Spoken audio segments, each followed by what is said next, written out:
ৰাজ্যত এতিয়া আৰম্ভ হৈছে মাকৈ খেতিক লৈ আন এক বিপ্লৱ। অসমৰ লগতে উত্তৰ পূবত লোৱা হৈছে মাকৈ খেতিক লৈ অভিলাষী প্ৰকল্প। Kaizen agritech, RPJT private limited আৰু উইমছ টি প্লেণ্টেশ্যন প্ৰাইভেট লিমিটেডে আৰম্ভ কৰিছে এই অভিলাষী প্ৰকল্প। আত্মনিৰ্ভৰশীলতা, নিয়োগ সৃষ্টি আৰু ৰাজহ সংগ্ৰহত গুৰুত্ব আৰোপ কৰি অনুকূল ভূমিত মাকৈ খেতি কৰাৰ প্ৰকল্প গ্ৰহণ কৰিছে কোম্পানী তিনিটাই।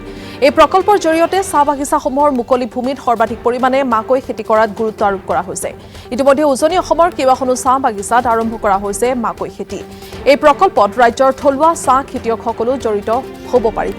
আনহাতে এই প্ৰকল্পৰ জৰিয়তে ইথানল উৎপাদন কৰি জীৱাশ্ম ইন্ধনৰ ওপৰত নিৰ্ভৰশীলতা হ্ৰাস কৰাৰো লক্ষ্য লোৱা হৈছে। গুৱাহাটীত সংবাদমেলযোগে প্ৰকল্পৰ বিষয়ে জনাইছে তিনিওটা প্ৰতিষ্ঠানৰ বিষয়ববীয়াই। স্টাৰ্টআপ হয় আৰু আমি মেইনলি এগ্ৰিকালচাৰ ৰিলেটেড কাম এক্টিভিটি ষ্টাৰ্ট কৰিছোঁ। যোৱা অক্টোবৰৰ পৰা আমি ষ্টাৰ্ট কৰি আছোঁ ফাৰ্মিং এক্টিভিটিজ আৰু ইয়াৰ লগতে আমি বেলেগ বেলেগ ভাৰ্টিকুলো লৈছোঁ কাইজেন এগ্ৰিটেকৰ ভিতৰত। এটাটো আমাৰ ফাৰ্মিং এক্টিভিটিজ আছে, দ্বিতীয়তে আমাৰ ট্ৰেডিঙৰ এক্টিভিটি আছে। ট্ৰেডিং অৰ্থাৎ আমি ফৰৱাৰ্ড লিংকেজ যিটো কয় FPC বা ফাৰ্মাৰৰ যিখিনি প্ৰডিউচ আছে বাহিৰত আমি লিংক আপ কৰাবলৈ আমি হেল্প কৰি আছোঁ। তৃতীয়তে আমি কনচালটেঞ্চি কামো হাতত লৈছোঁ। চ' যিহেতু এতিয়া মেজৰে কথা পাতি আছোঁ, চ' মেজৰে কথা কওঁ, অক্টোবৰৰ পৰা আমি অলৰেডি ষ্টাৰ্ট কৰিছোঁ মেজ কাল্টিভেশ্যন আৰু ইয়াত আমাক সহযোগ দিছে কিছুমান অৰ্গেনাইজেশ্যনে। ধৰক নাবাৰ্ডৰ আমিতো ডাইৰেক্ট গৈ পেলাই প্ৰথমতে গম নাপাওঁ ক'ত ক'ত FPC আছে। চ' নাবাৰ্ডে আমাক সহায় কৰিছে যে তেওঁলোকৰ দুই এটা FPC আমাক দিছে।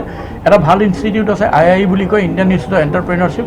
ত' তাতে নলিনাক্ষ চামুৱা বুলি এজন মানুহ আছে। চ' তেখেতে যথেষ্ট সহায় কৰিছে আমাক FPCখিনি প্ৰথম FPCখিনি বিচাৰি দিওঁতে, আৰু FPCখিনিয়ে যথেষ্ট ভাল কৰিছে। গোটেইখিনি অসমীয়া খেতিয়ক হয়, যদিও প্ৰথমবাৰ মেজ কৰি আছে তেওঁলোকে যথেষ্ট ভালকৈ কৰি আছে। আৰু যেনেকৈ ক'লোঁ অলৰেডি আমাৰ ফিল্ডত আমাৰ ল'ৰা আছে, তেওঁলোকে প্ৰপাৰ আমি ট্ৰেইন আপ কৰিছোঁ তেওঁলোকক, আৰু তেওঁলোকে চাইণ্টিফিক ট্ৰেইনিং ইম্পাৰ্ট কৰি আছে ফাৰ্মাৰ্ছক। তাৰমানে ফাৰ্মাৰ্ছ যেতিয়ালৈকে এম্পাৱাৰ্ড নহয়, ফাৰ্মাৰে যেতিয়ালৈকে নাজানে যে কি কৰিব লাগিব, কেনেকৈ কৰিব লাগিব, আমিতো এটা ভাল প্ৰডিউচ ওলাব নোৱাৰোঁ। চ' সেইখিনি বস্তু তেওঁলোকে কৰি আছে আৰু নেক্সট উইকৰ পৰা অলৰেডি আমাৰ যিটো হাৰ্ভেষ্টেড প্ৰডিউচ হয়, তো সেইটো প্ৰকিউৰমেণ্ট ষ্টাৰ্ট হ'ব।